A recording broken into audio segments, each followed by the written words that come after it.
Okay, so this is the Drupal usability meeting for November 22nd, 2016.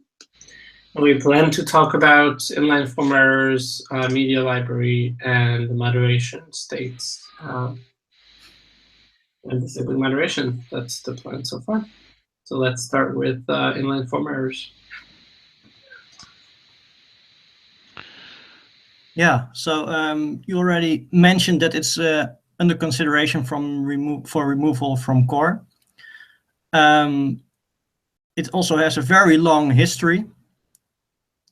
I think we reached a pretty okay version in 8.1 or even 8.0. But there were still some major issues and blockers to what caused it to be an experimental module when we came up with that idea. It's been silent for a long time. And it would be really waste if we lose it from core, because it's a huge usability and accessibility improvement for Drupal. Currently, what I've been doing last weeks is trying to figure out what are really the big problems, what are the real blockers.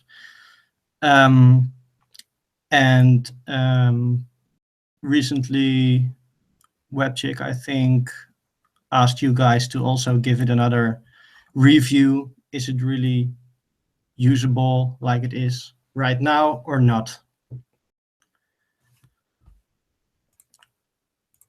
Does anybody have questions? Should I maybe tell what it does? So I think everybody, I think we've talked about it before on this call, so I think everybody's clear on what it does. Okay. If it isn't, can pipe up and mention it. But my question is, what is the goal right now? The goal is to obviously to not get it removed from core, but what needs to be done in order to not get it removed from core? Well, it has been said that at least the blockers, as identified earlier, should be fixed. And currently, that are, I think, 4 major issues. Daniel, there were more. Daniel, if you're looking at the issue and you're okay with sharing your screen, yeah, I'll share the screen. We're happy to look at the same thing with you.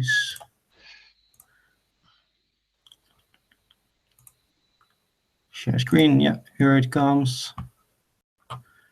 Yes. Is it visible? Yes. Okay, great. So here's the issue. So at the top, we still have left 1, 2, 3, 4 major issues. That is after I really looked at it again and tried to decide which are really major issues. I asked in the comment if there are people who can also look at it with me to see if the non-blockers really are non-blockers, but this is what I think about it. I think it's too much to go into in depth for every issue, but yeah, I've not a clear clue what we should do now, because Webchick asked for which ones of the blockers, maybe all, but which one desperately needs UX feedback? Desperately. Well, the newest one I found is with quick edit. It's completely incompatible, the inline form errors and quick edit. And the other ones, I think there is some agreement about it to fix it. So, and I don't think they really need much input from this group. So that are the first 3. The first one is detail form elements. If you open it, if there's an error on the page, detail elements don't open. So you can see here in the example GIF, if there's an error on the page, you see that there's an error, but it's hidden underneath the detail when it's closed, and you aren't, well, it's not visible that there is any error. And it becomes even more problematic if the inline form errors module is enabled. So for the record, the 3 of the 4 blockers are already problems in Drupal core, but are more apparent if you enable inline form errors. Okay, and for these 3, is there like agreement on how to fix it? And well, I think for getting this, it fixed the issue? Yes, there is. We should just open it if there's an error. So that's really simple. Yeah, yeah. I think everybody can agree on that. So exactly. I would say reclassify them. If the error occurs when if the form validation is broken for a regular form, regardless of whether you have inline form errors working or not. Yeah. In other words, if the details elements do not expand automatically, if there's something in them that's an error, and that happens in core, that's a core bug. Yeah. That's not a bug of inline form errors. Just reclassify it out of that category. +1. Yeah, and how should we do that? Because it's now in Drupal core and it's a major bug report. So what should we do extra to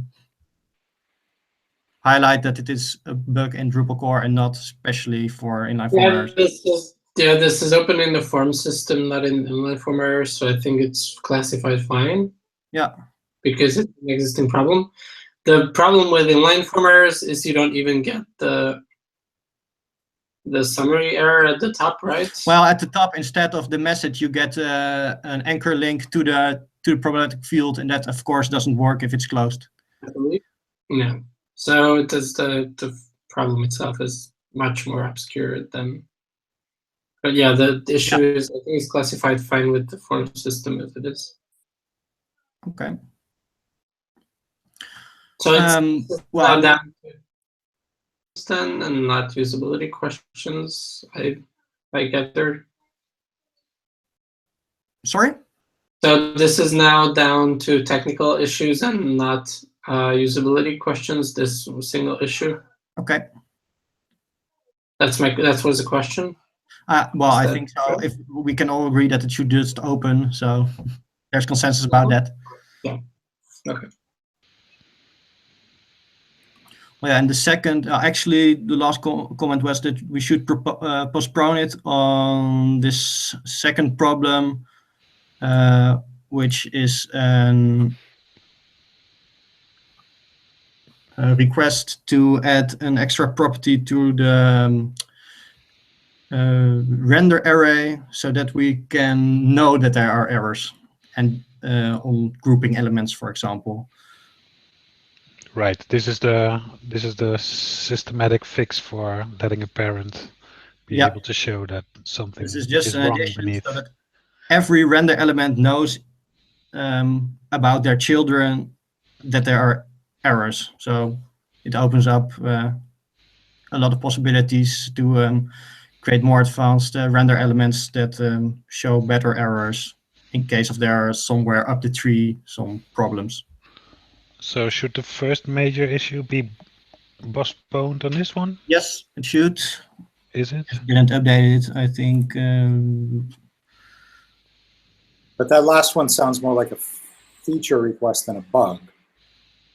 That last one, well, actually, it's needed to make the detail box open because the render element of the detail box doesn't know anything about errors anywhere in the form. So in order to let it open, it needs to know something about errors. So this is a change that's needed for it to be fixed. Why does it not? Why does it need to be? Why does it need to know anything about it? Can it not just? Well, I don't want to get into technical details here. But can we just do it with JavaScript? Can it not just change classes for the details elements and open them up? I mean, a minimally viable solution is if there's a details element on the page, yep. And there's an error, open it up. Open them all up. Open them all up? Well, yeah, we had that as a regression at one time, that all the boxes opened and that was really not accessible. That's very stopgap, yes. Tech and stuff, but you could do this in like an after build or something for the entire form. Just recurse through it and find stuff with errors in it, and then just open up those details elements. I would think. Just traverse the DOM and find it. Well, not the DOM. Traverse the array of doom. Oh, And now you're into stuff that I don't understand. sorry, Well, the first idea to split it off that issue was that there are a lot of other issues that could benefit from knowing about their children, that there are problems. Because we have really complex forms, sometimes with tables and single check boxes that we mark as having an error, and then we just want to show one general error. So there are a lot of cases that you just want to know something about what's happening up the tree. Okay. But yeah, it's a technical thing, so I don't know if we need to go into. Yeah, I think it is. It's not really a usability issue. We all agree that the details elements should expand when there's an error inside of one. Yeah. Okay, and the third one is actually RTBC, so we can skip that. So that's really great. This issue even adds some new JavaScript assertions that we can check if things are really visible in the viewport. So that is really cool if you want to test, well, if that gets in core, we can really test more things, and well, also for usability and accessibility, to see if things that we want to have visible to the user, that they are in the viewport. So that would be cool if that gets in. And the last one, it's the newest one. I think this is something that really needs some input from you guys.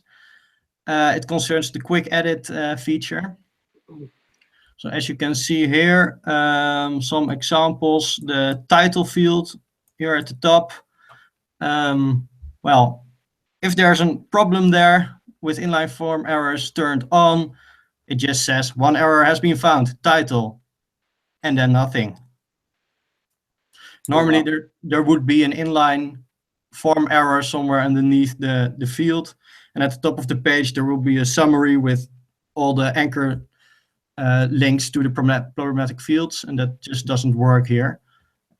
As you can see, for example, also in the body, it just shows a message beneath it. Well, Can you?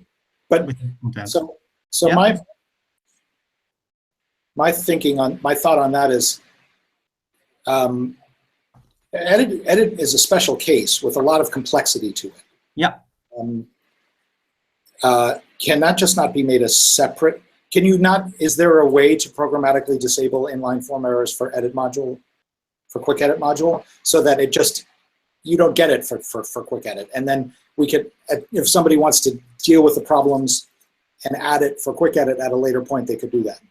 Yeah, I think that would be a workaround the issue. So then we would propose to just disable it in this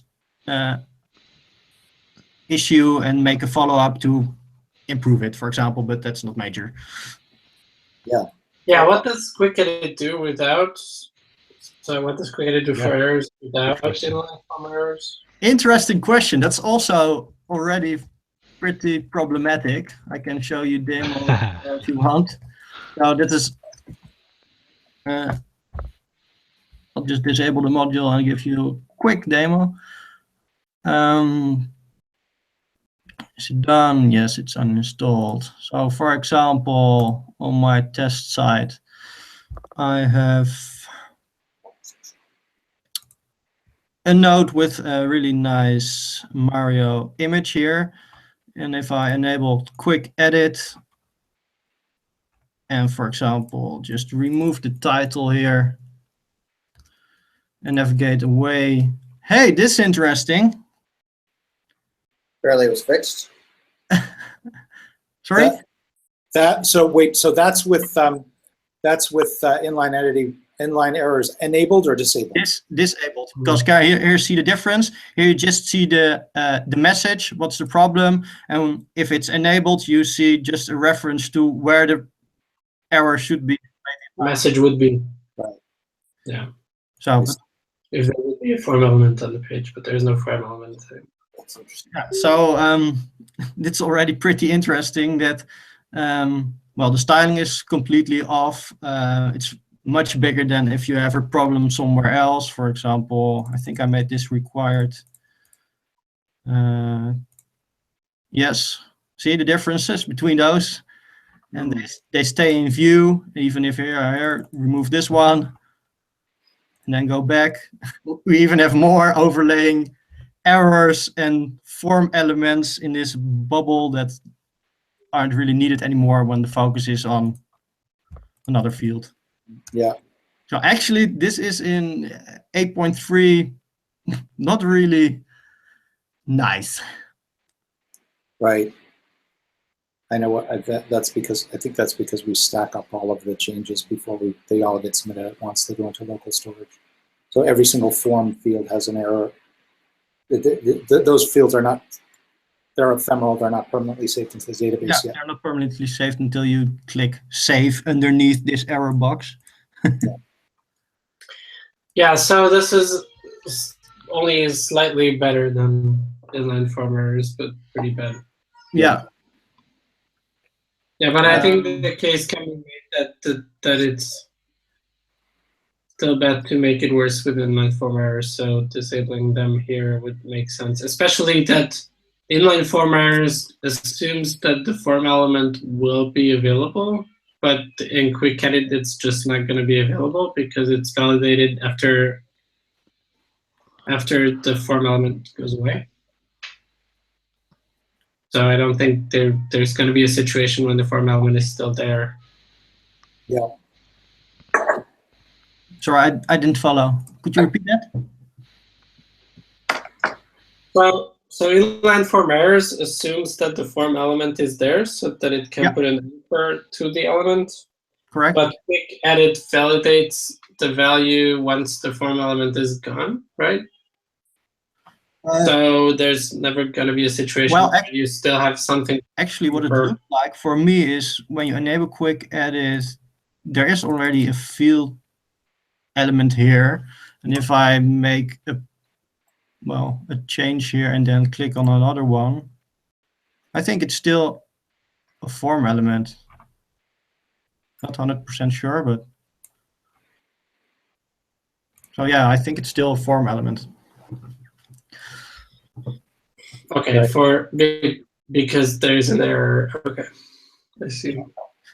Maybe an interesting discussion for us is how we would like to display these errors, because well, currently the errors are shown in the target theme, the front end theme, and well, that is really I think that can break easily. And what you see if you, for example, change something in another field, what they added here in this nice new functionality that you can drag and drop new images, they have an extra field here. And if I then switch, they have an error inside the bubble. Yeah, that's better, actually. And in fact, this is new for this functionality, but when I saw it, I thought, well, maybe in general, it's even better to just show the errors for the particular field inside the body. Then we are less, well, dependent on the front end theme, and we can have something that is consistent. Yes, absolutely. In fact, I think, if I recall correctly, I have designs from when we originally created this feature, where the errors actually were up in the header of the entity toolbar up above the WYSIWYG, that the error would actually appear there. And in fact, I think what happened was is that it just appeared as a, if I recall correctly, it appeared as an icon, and then you didn't actually see the message itself until unless you clicked on the error icon. Yeah. Something like that. But it also outlined the field. It also outlined the entire field with the color, which I think is important. It's yes, that's important. Yeah, it's good. It's okay to put the message inside of the toolbar, but the field itself should be outlined red. Yeah. If it's yeah, what you're mentioning now makes me think about this really old issue. It's a place for JavaScript status messages. Yep. I think it's from when it's created, 2006. So 10 years ago, almost. Which is also maybe needed for the inline form errors in the case that, for example, if you have an Ajax field element, Ajax enabled field element, and you generate an error there that you need to, and then you need to update the summary of all the errors on the page. Yeah. But yeah, that's currently, I think it's still only a problem for file uploads that it shows a bit different. But I think it was first a major issue, but I made it a normal issue because well, the error is still visible, only not in the same style. So yeah. It's the error is even near the problematic field. So yeah, it's accessible. Everybody understands what's the problem. It can be improved, but it's not really a big blocker. Yeah, so there's definitely issues still here with edit, with quick edit, but I think that I think we can get them, we can descope them out of the inline form errors, definitely, if we want to make sure that we can try to not move out of core. Yeah, we certainly don't need to solve how the quick edit errors are displayed without inline form errors. I think the problem we need to solve is to not make it worse with inline form errors. Yeah. So just disabling the behavior now with quick edit, I think, would suffice. Yeah, I think we should create a separate issue for that. I didn't have the time to create an issue for it, but maybe we can do a little animated GIF that shows the problem and then make a new issue for that. So looking back at the 4 blockers. Yes, let me see, where is my roadmap? Okay, then I think if we make this out of scope, well, I think we just have to disable it, right? We have to find a way to disable inline form errors for quick edit. Yes. Then it's not a real big regression, but yeah. Then it's a less problematic bug. And we also have an approach for fixing it eventually, right? Well, yeah, I think if we move everything inside the bubble, exactly, which better for core in general, and I think it will also work with inline form errors. If we just say it's a different approach, but yeah, actually it is sort of inline because the error is near your problematic element. And are the issues with quick edit and errors in general, is that an issue? No, not yet. An existing issue, because inline form errors uncovered the issue maybe, but yeah, it uncovered it, and I just uncovered it recently, so I hadn't had the time to. Well, okay, so that one would have to be created, and then you can postpone this one on that one. I think it's two different things, right? Because we can just say inline form errors doesn't use it. Yeah. And the other one is we fix it in core, and then it is already also fixed for inline form errors. But yeah, because it's a different. Oh, true. Yeah. The one is in the bubble, and inline form errors is beneath the form element. But those are two different approaches, which are solving the same problem, that the error is near the problematic field. Yeah. Correct. Right. Yeah. Correct. Okay. Yeah. Then we have just the detail. Just those two that need to be fixed are already close to be fixed, I think. Just some minor things, testing things. Yeah, and then we have some non-blockers. I think are non-blockers. I don't know if you guys want to look into them as well tonight, or just to see if they're really non-blockers or not. or that they are really problematic. Yeah, at a glance, I don't see anything there that looks like it's a huge issue. Yeah, it's hard to tell from the list of issues the severity. Yeah. Yeah. How does the radio buttons one? Which one here? Radio checkboxes? Yeah. That's also a problem already in Drupal core, but it's not so big. I think it's just that check the focus starting one mark having should not be null. I think the images here aren't even really great. Are there new ones? No.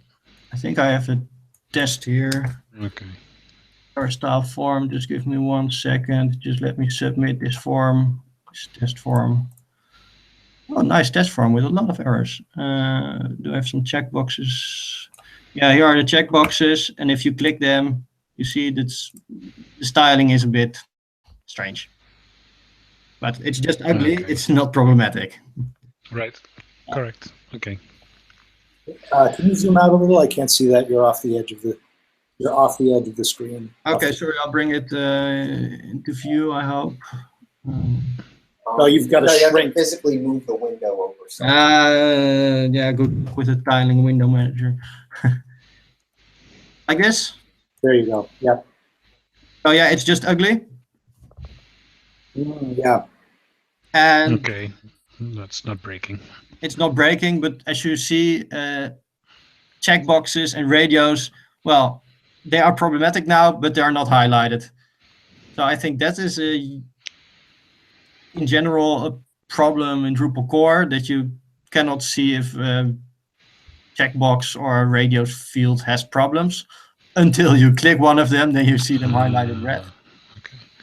It's not. Wouldn't that also be fixed with the parent thingy, where you could do something with the checkboxes label, or does that not count? Yes, I think we could do that, but yeah, maybe. Right. No, I was thinking the same thing. As you said it, right. Yeah, if we know that the children have problems, we can Exactly. do something with it. Then we should need a design. I don't know if we want to have a border around this. That would look a bit strange. I think you could just you could perhaps change the color of the text. Yeah, I think so. If we make it red, it's already there's a problem here. Yep. Yeah. But yeah, that's also in Drupal core, not especially a problem for inline form errors. Well, it was uncovered here, and yeah. Okay. I think we should just. You need some other affordance besides color, so we probably need to do something like change the text and give it text decoration underliners. Okay. Yeah. Daniel, I think you've had some actionable feedback from us. In the interest of time, because we do want to hit on the media library.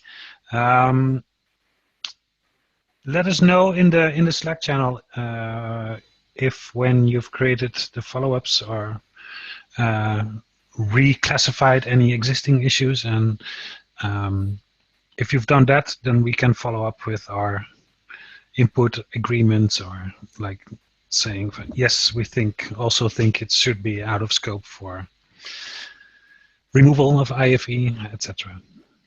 Sure. Yeah, and would also be a great help if you just maybe another time look into the non-blockers and agree with me that they're non-blockers, because now I'm the only one really looking into it. Right. Do you have people working on it? On the code? Not really actively currently. Yeah, I have a colleague I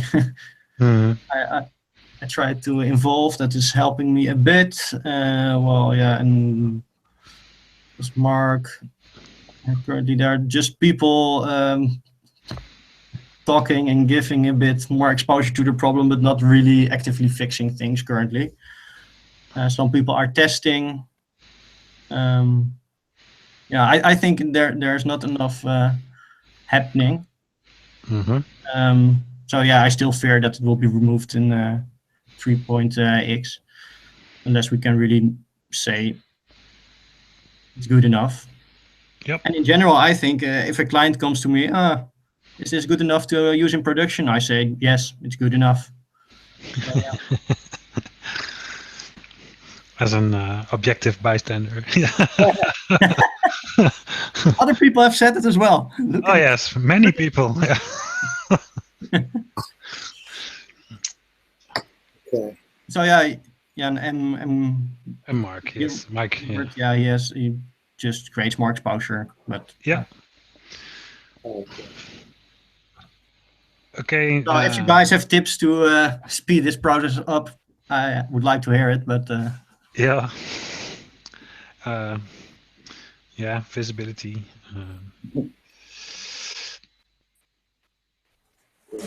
It's a challenge, but yeah,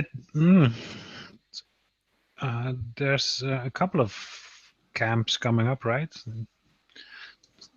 Are you going to one, Daniel?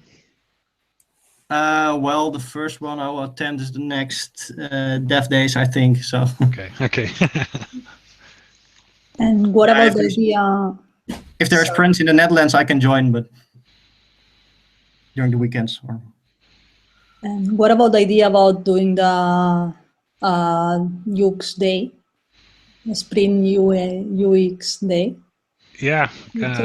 We talked about that some weeks ago. Yeah. True. Haven't been working on that either.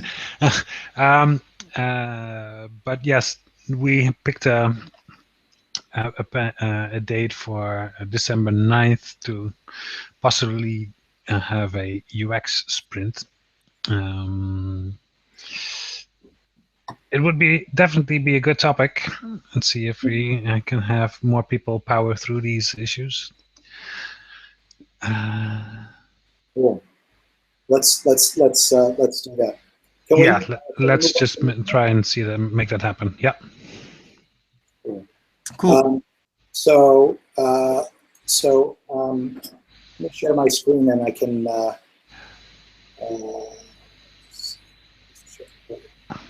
Yeah, thanks, Daniel. We're switching to a media library, I think. Let us know Yeah. and ping us in Slack or whatever Okay. for specific feedback. Thanks for your demo and working on this. Yeah, thank you. So this is the.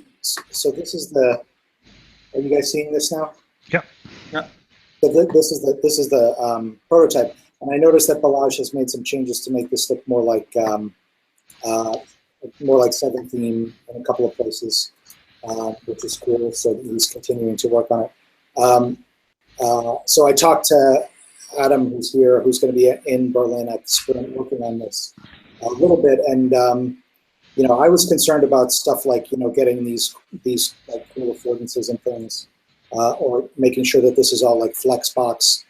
I think he's pretty confident that that's not really going to present any particular technical challenges. But he did comment on this, on the categories and getting the images in the video. You want to talk about that? The categories are a little bit, so okay, for those who don't know, the media stuff, the media API is going to be based on media entity.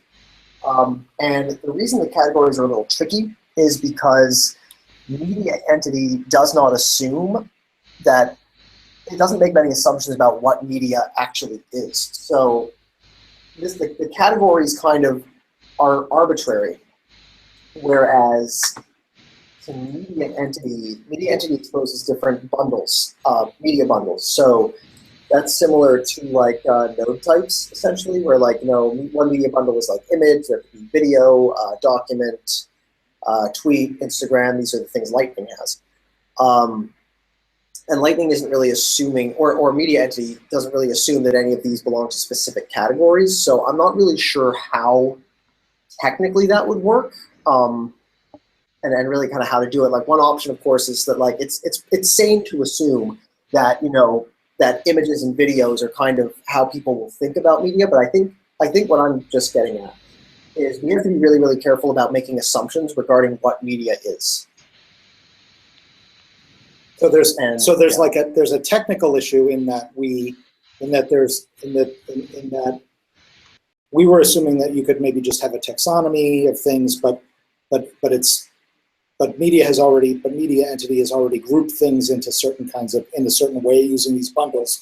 And then there's also this sort of like meta usability kind of thing of, you know, do we want to be opinionated about this when, you know, new forms of media can crop up all the time?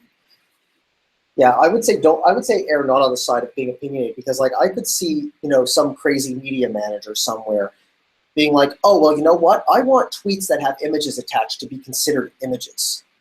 Now that would be a problem in the media entity world because, you know, a tweet, at least the way Lightning does it, is its own type of media. It's a single media bundle. So a tweet with an image becomes part of this meta category, like when and how, you know? Yeah. So that could be kind of an issue. I mean, like taxonomy is probably the easiest thing to do. And then like, you know, if you're going to create a tweet with an image, it just puts that automatically into the image taxonomy or something.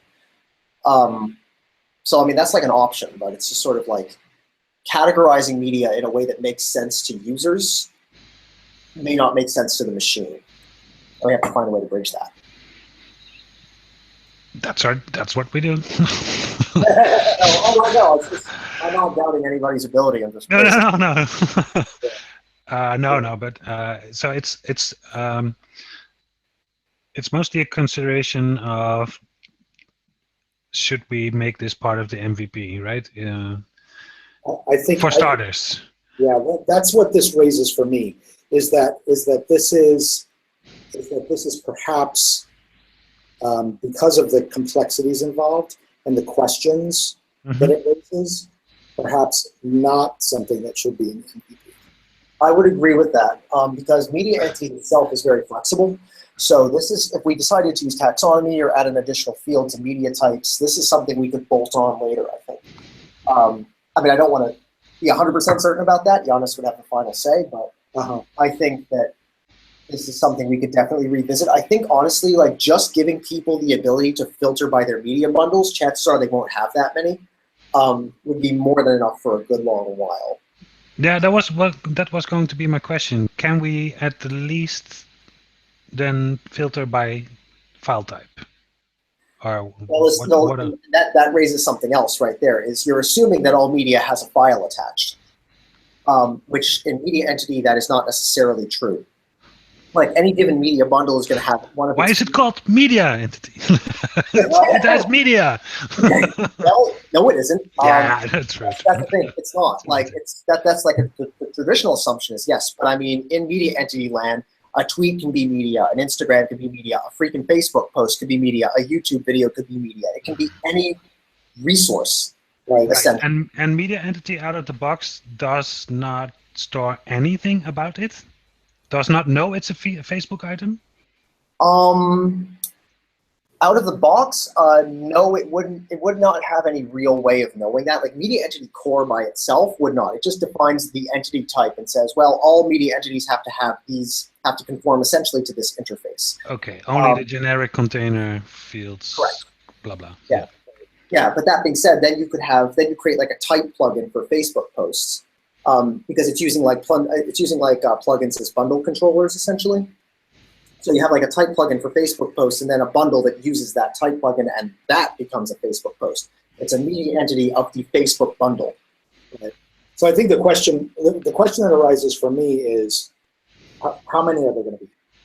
I mean, how many bundles are there likely to be in a site? And if there are going to be more than 10, we don't want to present them as tags. Right. Honestly, it varies. I think the 80% use case is images, videos, and PDFs. I really think that's that's like what everybody will absolutely expect to see.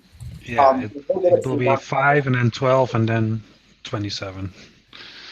Right. I mean, so we could for core we could have default bundles of images, videos, and PDFs into the tree.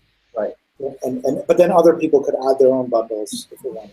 What I would recommend I don't know if we have really control over this, but if we could control the way the tabs are displayed, so it's like I'm going to show all my media bundles up here, right? But if I have more than 4, I'm just going to make it a select list. Mm-hmm. So Well, just we kind of have- silently take that over. we have the responsive tabs thing, which already dictates that when they get to a certain point, they get a little dot ellipsis, and they become a list. That would be perfect. Because yeah, there's really like, we should definitely have default bundles out of core, but there's no we have to recognize that there's no limitation on the kind of media they could be making, and we also can make no assumptions about what media is. So they can be files, but not just files. And would be the type the only filter by default? Well, that would definitely be an essential filter, in my opinion. The one that Lightning does is it has 2 out of the box. It has type and keyword, and keyword is just the label filtering by entity label. Which that's in the MVP design as well. Yeah, so I would say keyword, and I would say at least, if nothing else, keyword is probably critical, in my view, because that's how people find stuff. They just search for it. No. I was just But, quickly looking at WordPress, what they have. I see they have two drop downs. I just posted a link. There's 2 drop downs. I think one for type, one for dates, and a generic search field. Right. So, yeah, I mean, if we had to choose just one of those 3, I would go with search. But, you know, also like definitely being able to sort by date is going to be crucial. And then like date sort, type filter, and then keyword filter at least. Now, do you have that in Lightning already?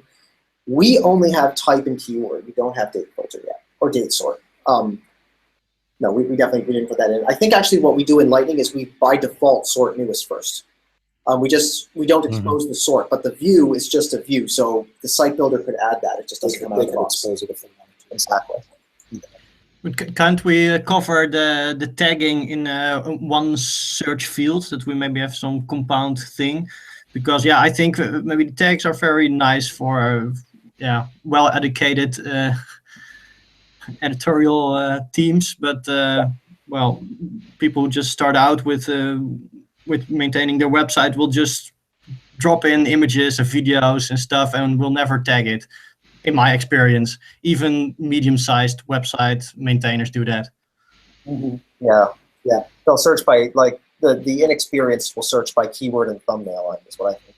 Yeah, and I think type is also an important one. I think it's a really easy distinction to make. This is an audio file or this is an image. If you have many of either type, then it's a quick way to reduce hundreds to dozens, right? Yeah, it's crucial. Yeah. So it's good that we can do it by the bundles, but we do have to keep in mind so I think that for the MVP, rather than thinking about it the way that we were originally thinking about it, in that there would be some kind of taxonomy that we use the bundles, but we keep in mind that the bundles, that the bundles will by their very nature have a scaling problem associated with them, in that the site builder could add many bundles, and we hope that will be dealt with by the way the nav tabs deals with that. But we have to make sure that actually works. Yes. Because the first idea was per bundle type tab. Yeah. And then I like the idea that if there are more than say 4, that it becomes a drop down, for example. But that can even also become problematic, as sometimes you have a lot of maybe even media bundle types that are just for internal purposes and not really used by the editors.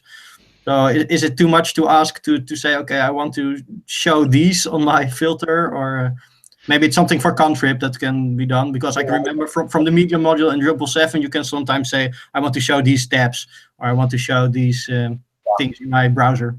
Yeah, I feel like that's a Contrib method. I was wondering, are we can the site builder add that taxonomy field anyway after the fact? Sure, they could. Yeah, media entities are fieldable. Right. So why are we having this discussion? It's because it's about out of the box. Yeah, out of the box, I think. Yeah. Yeah. It's It's just the about- default that we can or want to provide. We just have to make sure it's as usable as humanly possible right out of the box. Like that was the philosophy Lightning took. It's like I just want people to be able to open it up, instantly get it, and not configure anything. Just Yeah. they can if they need to, but it just has to work. So it's a worthy discussion. I would just say we should have at least give what WordPress has. Well, yeah, that was what I said too. You know? Right, but these taxonomy terms would be like sample content, right? So in that sense, it would be part of that realm, I guess. I mean, core does not have sample content, and there's a default tags vocabulary for posts, but there's no terms in it, right? So this would be a first, right? We don't put any default taxonomies, and I've always wondered why that is, because there's lots of things for which you could have that default taxonomies would be really valuable. No. Yes. Yeah, but I think really the bundle types are the most important, I think, to have out of the box, and then maybe search and then tagging or something. Yeah, I definitely agree with you there. Okay. So I think there was another issue that you brought up also about this. Yes. Adam, about the media design. About the media design? There was something about. Oh yeah. Oh, you know what? Adam Yeah, also said that this was the one. Yeah. So here's the thing about these guys. No, you have to. They're not seeing my Oh, they're not seeing that. So Okay. Well, let's explain what we're talking about. These guys are you too. Yeah. Yeah. Well, hang on. I'll show you what. If I click on them, nothing happens. So hold on. So when we're in the design, right? One thing that Adam pointed out is that this modify the item.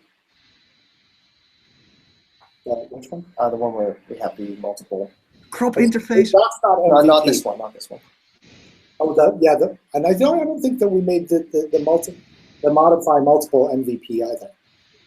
Yeah, I guess not. But I mean, it's the same basic idea where it's like, here's the thing about these different media bundles is they're completely different. They're essentially completely different node types, right?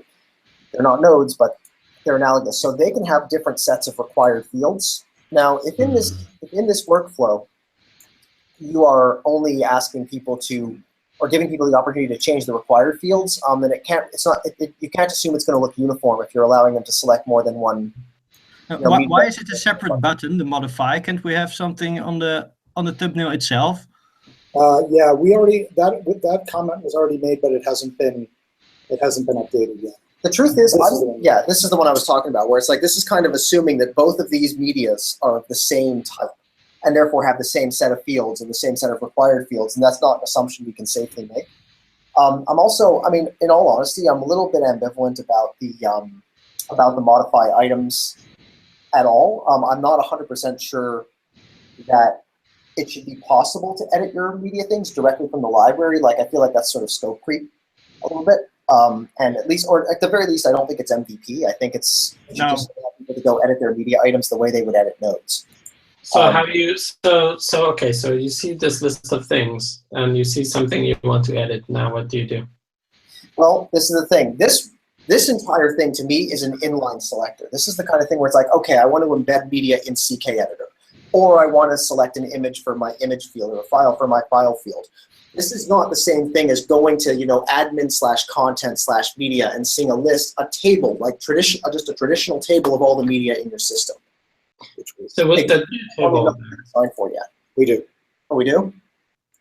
So the idea it's kind of like this. That's the thing, right? Now this here is where you would, and this wouldn't necessarily even have to be a grid of thumbnails. This could be potentially a list of things that looks exactly like the content tab or like the comments tab. Yeah, exactly. I think it's sufficient. I think what Adam is essentially saying is that it is odd to be able to populate, to be able to edit the thing from within a flow, which the flow is I went to place something into the body of an article, or I clicked my image upload field to upload something into that particular image field. to then go and Yeah. edit things from there is a strange, strange flow. Giving people the opportunity to modify, like giving them a button that says modify is going, I'm almost certain it's going to confuse the hell out of people. They'll be like, oh, well, I just want to place it in my CK editor. Do I maybe click this modify button? They're not going to know what it means. I would suggest we just don't put that option in there. Like, But you have it. yeah. But then you have it here. You have it Right. in this screen. Here you do, but there you don't, because there it's like I'm trying to use my. There's a difference between managing your media and using your media, and in the other context. I think one important thing is that what's really bugging me about Drupal in general and media handling is exactly this flow, that you have an image, you want to edit, you want to do a minor tweak on it, and you want to do it in one go, and you don't want to go to add the image, then go to another page, change something, then go back and see if it worked.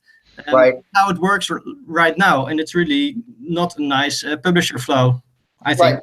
Right. But there, I think we had a nice compromise then, where it's like, can we go back to the screen where it was like, where you're inserting the thing and you can change some of the fields you want to use? So what I'd like to see, instead of editing the canonical media, when you're going to just use it in some place, should allow you to override some of those values for that one usage.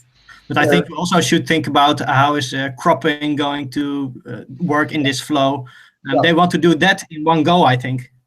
Usage-based. Make it part of this place flow, where it's like, okay, well, I've chosen the thing I want to use. Do you want to crop it? And if you do want to crop it, then it's using that crop in this context, this one time, and that's so that's what we were talking about with the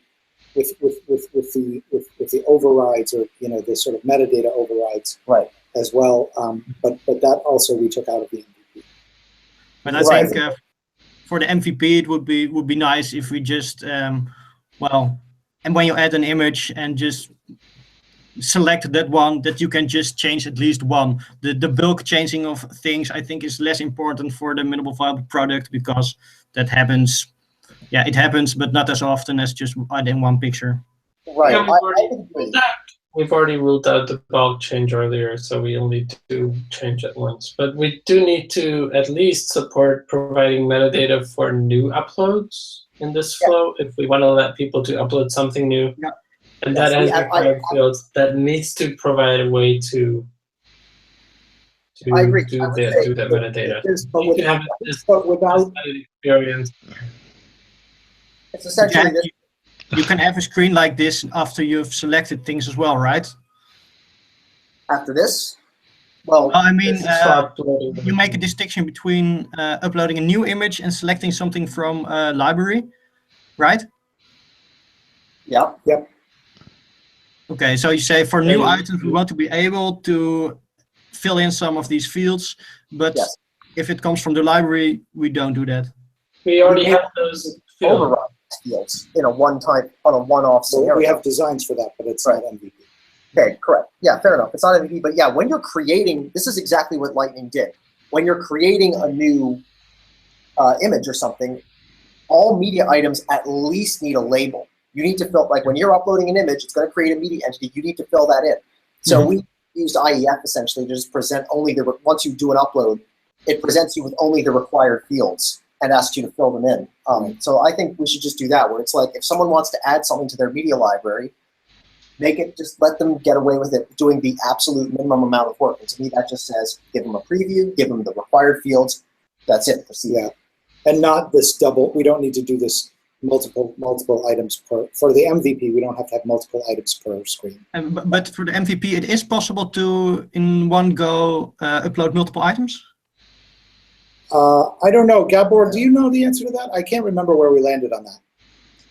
We do currently, have image fields that allow multiple file uploads. So unless we want to have users launch a media library for each upload or each new image selected for a field, then we need to allow multi-uploads. I think if we allow multi-uploads, we must allow multi-value edits at the same time like that. Yeah. Well, we can do it in a wizard way. We can just step through it. Yeah, we could just, it doesn't have to be a list like that, but I do think that if you have uploaded 3 images at once, you must now set the metadata for 3 images. Right. Either all at once or in a wizard isn't as important as the fact that you're now, this is what I'm doing. Yeah. I'm making uploads. But that's a single task. But the fact is that we have the code for the wizard already from views because views has user support No. stuff. And we don't have this multi-things on one page. That's not a generic API though, right? The views message? Is it really a problem to have multiple of these field sets on one page for every entity you upload it? Well, if you do that, that's inline entity form stuff. Like this is why I'm sort of leaning towards. I'm sure this is going to be contentious, but like IEF should probably be in core. Yeah, I totally agree. Because and yeah, I know IEF makes, this is what IEF does. Like it lets you have multiple elements that are each a little inline entity form, and that's what it does. So yeah, because if it's a wizard, I fear that well, somebody drops in 20 images and has to click 20 times before it really is inserted. So yeah, maybe either we need a script or insert right away or something like that. Yeah. Well, it's they either if there's required fields for a media entity, assuming we use that same kind of logic, they're either going to have to click through 20 times, or they're going to have to look at a long form that's 20,000 pixels tall. So if you want 20 images, you have to do the work for 20 images. that's how I feel about it. It's like, I'm sorry, you want the computer to just fill in, like the computer is not going to do your homework for you. Just Janusz and I looked at ways, like 3 years ago in Prague, we were looking at ways that we could, where you could say apply to all, where you could have, like, when this issue first came up, where you could say, like, I want to apply this same metadata to all these images. Out of scope, phase 2. Well, it's not. There's problems there because like this metadata. Okay, name of the media. You want to give them all the same fucking name? Like, I'm sorry. But if they're all it's typed. My experience with media in 7 is that the name's populated with the file name. Isn't that happening here? For files, yeah, that's easy because consider this, right? We can't assume what a media is. So yes, if it's a file media type, then yeah, okay, file name is a fair assumption. But what if it's a tweet? What are we going to call it? Well, should we just inject the entire text of the tweet? What if it's an image-only tweet? What if it's just the URL? How do we even know who wrote it? What if it's an Instagram where there is no title? It's just a graphic. So like we have these problems where we can't always. This is the problem with being unassuming and kind of trying to treat media in a generic way that just kind of works. There are certain things we're going to have to force the users to do. But I guess we will have some default bundles, right, for media entity types. So for images and files, you can pre-fill, and for other kinds of media not, right? Oh yeah, that's assumed, right? I would assume that. Yeah, like at the very least, we need to have an image bundle, and for the image bundle, it would make perfect sense to on entity create, just pre-fill the name of the entity as being the file name. For tweets, that wouldn't make sense, but for images and files or anything that is, or indeed any media type that is based upon a file, that makes perfect sense. And we may at some point in the future want to create some kind of schema for types of media like tweets or Facebook posts or Instagrams, where we do have a program, like where we do have a default way of extracting. Well, it's funny you should mention that because media entity kind of sort of already does that, where it's like, okay, if I have media entity Twitter, and Lightning does have this, and you have it set up to use the Twitter API using your OAuth credentials, then in fact when you create a tweet, we can go to Twitter and read the data from the tweet and sort of extrapolate something. But the shitty part about that is that now you need to have your Twitter API connection set up. You want to do that with YouTube videos, same damn thing. You're going to have an API set up so that you can go to YouTube and say, hey, YouTube, what's the name of this video? But I guess this is something for Contrib, right? That we just provide some basic entity bundles, and they have some default functionality. That's really nice. Because really, to be honest, I like the approach that it's really, really generic and everything can be a media item. But I think 90% of everybody using Drupal would be really, really ecstatic if you can just upload images, videos, maybe even audio, but well, don't do audio, just do images, and every 80% is really, really, really happy.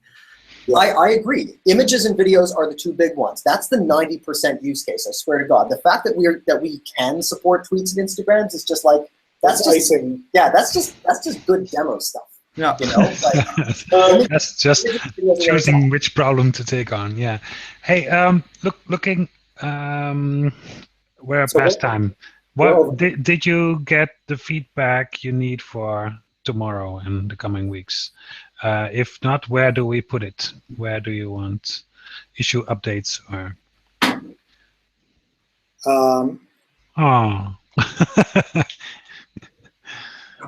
he ran away. So we can't.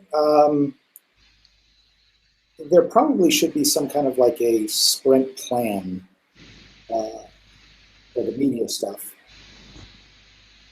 but I don't know where that goes. Okay. It's And kind of then- hard to do a plan since nothing is approved of, neither the technical plan. Well, But the, I think the the first thing we highest have to level do is- technical plan is approved, but definitely there's nothing of the media library approved. So, I mean, we can plan to work on stuff that may or may not get committed, but that's not very smart. Is there agreement on what is MVP or not?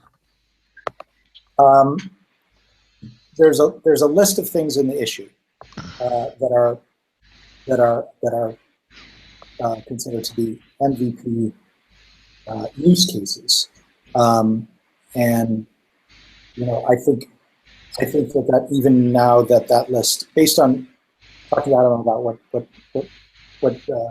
kinds of effort needs to go into a lot of these things, can be even a little bit narrower than it is currently.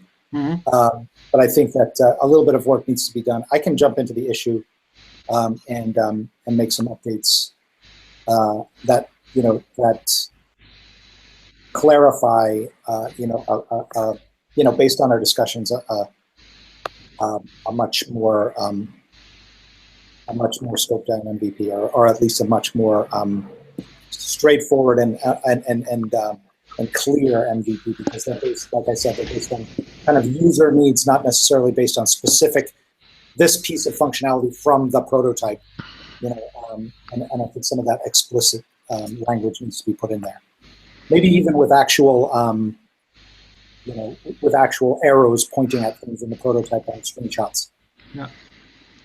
There's always 8.4 and 8.5 people. So From this discussion, we can agree that the bulk modification from the browser, well, we can just skip it, right?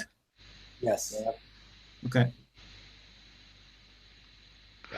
And maybe just start out with only when you add images that you have this wizard of adding required data. Yeah, And in the that's already case, how it is. That's already how it is on the prototype. that's already, Okay, right. yes. Can you share the issue ID in the chat, maybe? What is the issue ID? You were on it just a second ago, Adam. Which, the prototype one? 2796001. Here we are. Yeah, 279601. 2796001. Yeah, this is all the way. Okay. For all the people who want to watch YouTube recordings of our meetings, let's have it less than 70 minutes. People should continue the discussion in Slack and in the issues, of course. But yeah, maybe not too many specific conclusions on this latter discussion. But let's finish this meeting for now. Okay. Any final words that people have to get off their chest? Otherwise, we Thank say you for your time. I really liked the designs, mock-ups. Yeah, Thank you. everybody, this is shaping up really well, and I'm super pleased to be part of it. So Yeah. All right. it's about damn time that this happened before. Thanks all. Thank you. Bye Thanks, bye. Bye-bye. Hey. Bye. Bye.